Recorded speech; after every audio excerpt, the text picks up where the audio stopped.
traveling today to our friend John Underdome. He had reached out and asked us to help his son do a floor pan in a 57 Chevy. Looks like it's going to be quite a job. Floor pan, trunk pan, mini tubs. So we're traveling over there. We're going to check out his shop. He's got a lot of nice old cars in there.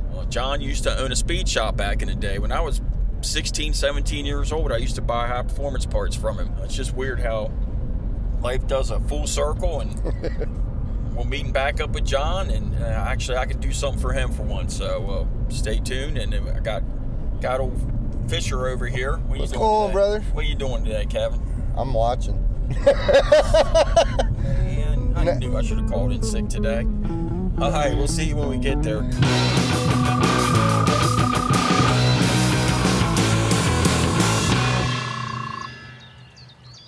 So we started cutting this floor out a couple weeks ago in this 57. So we're going to come in here, we're going to clean up some of these spot welds, get these spot welds out. The car gets a one-piece floor, mini tubs, inner rockers.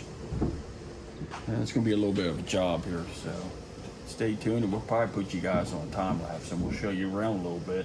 We are working out of someone else's shop here. We're kind of mobile on this job. It's got lots of nice stuff, as you all can see. Check out this Datsun. Man, that is a nice ride. You don't see many of them. The earth hasn't reclaimed for the most part. Now, what is this? What year is that Datsun, Jamie? 72. 72 Datsun.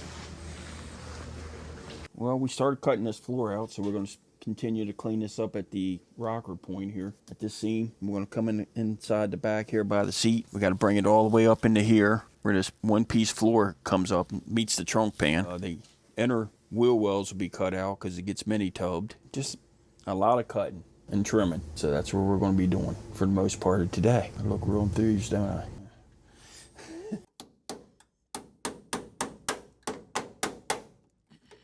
Tell you what, undercoating back in the day, something. It's got so much damn goop on it. This seam right here, this is the best tool to use to get that started. A 5-1. You get right in there between them. Start getting the seams open.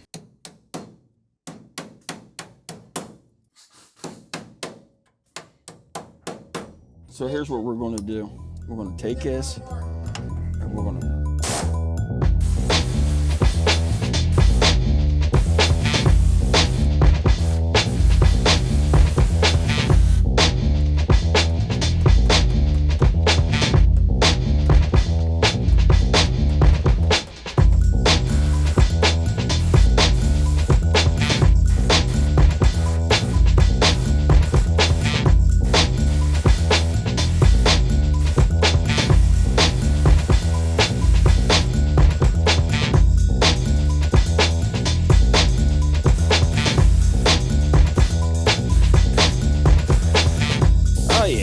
now we can do some damage. Thank you.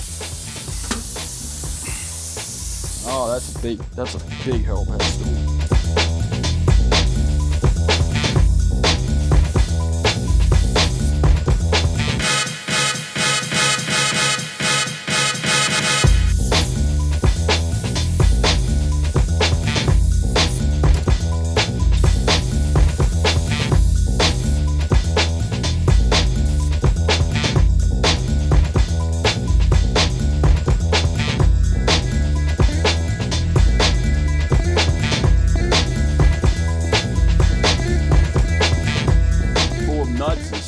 We're gonna have a fire. See all the nut? Yeah, it's full. It'd be hard to use this plasma cutter in there because it's gonna set everything on fire.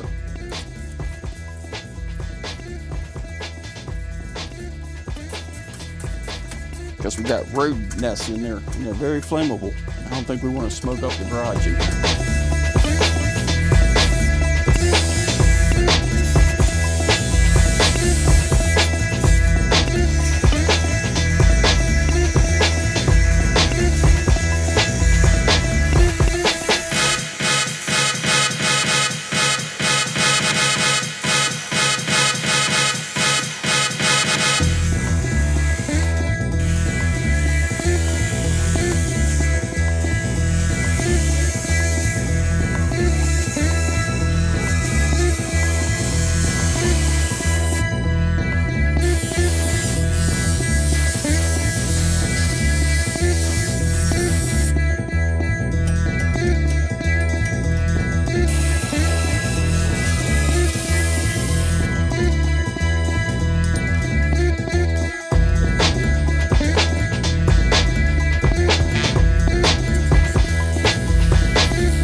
stuff in there. The anti-rockers are made on the one-piece floor. That's why that's a fire waiting to happen.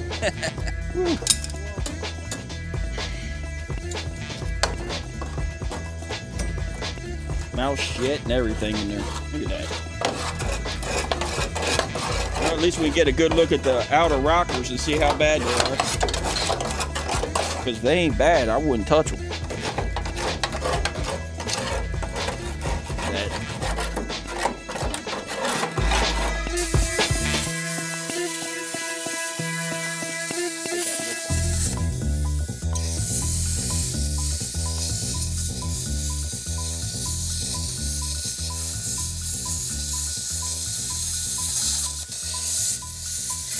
Get all the metal out of the way for now. We'll leave the flange on. We'll get all the majority of the metal out of the way. Then we can come back and drill out the spot welds and peel this off of that.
There was 2 floors in here.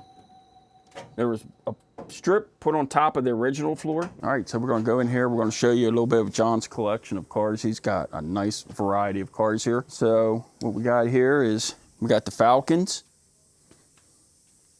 Right here, we got the Galaxy. We got a Fairlane. Another Falcon. We got a couple Fox bodies. Looks like we got about a 78 or 79 little Ford short bed, 2-wheel drive. Now you guys got to understand, John's been in the automotive business pretty much all of his life. He's 70 years old now. He had a speed shop, so he's got a pretty nice collection of stuff. He's been in this business pretty much all of his life, so he's not one to sell his stuff, but he has a very nice collection. Now, when he had his speed shop, this was the truck in Frederick that everybody talked about. That was the truck. People need to go to Automotion Performance and see his collection, and this is what he's known for, his truck. Somehow he funneled on down into the cars. Obviously, I haven't seen John in quite a few years, and I actually reconnected with him through one of our other friends, and he needed a little help on that 57 Chevy. His son and him took that project on, so we just wanted to give you a little insight of his life here in his shop. And this is a man shop here. This is what everybody wants. I'd love to have this, something this size. This used to be, I believe they used to raise fish in this building, and he acquired the building, so. Very well organized. Not many people can say they still have their original cars from when they were teenagers, but here you have it. We're gonna come out here, we're gonna show you some more of his collection. Got the old Willis. Got another Fox body.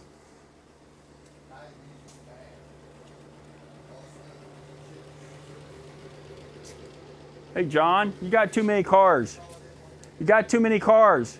I know. I think you're gonna probably have to let that Fox body go right there. We're just trying to rekindle our teenage years. See, I'm trying to remember.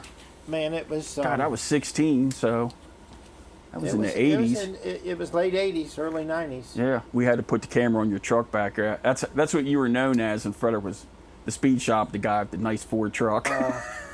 You gotta put that Trucks- back on the road, man. Trucks were a big thing back in the 80s, Oh my man. God, I Big know. time.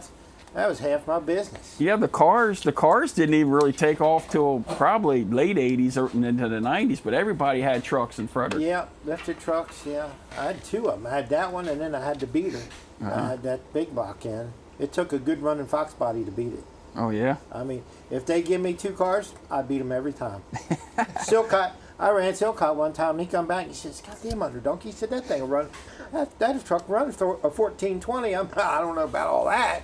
He said, "I'm telling you, that truck will run a 1420. Corvettes. I used to do a lot of street racing in that old. My one that's all beat up. Well, you're in the right spot for the street racing. Yeah. Top of that hill right there, that's where everybody got onto it going up through Frederick. Oh, there was many tickets written on that street. My brother had bought a brand new 68 or 9 Torino, Fairlane, the coupe with the 428 in it. And man, that car absolutely flew. They started out there on DeGrain Street and took off. My brother couldn't drive worth a crap, so he never let out of it. You know, Mike was smart enough to back out of it. Well, we went over that little knoll there and went airborne. Oh shit! And we went clean across into his lane, and that Fairlane caught a guide wire that was on a telephone pole. If it wouldn't have caught that, I'd have been dead. I was in the back. It caught that guide wire, and man, it took it and it did like a slingshot and spun that car around. Gary Weddle, your cousin, right? Cousin. I don't know if he was out front, in the back, or whatever. Well, it ripped the spare tire out of the trunk. It destroyed the quarter panel so bad. It ripped the spare tire out, the jacks and everything. And that tire and wheel went completely over top of Gary's house. They're one of the row houses on Patrick Street. And he went in the backyard. He brought it out. Well, the tire, I don't know how many times it spun around. And finally it hit a front porch of a house, left-hand side, and stopped it. Well, then the old AMP was down there. Well, the jacks...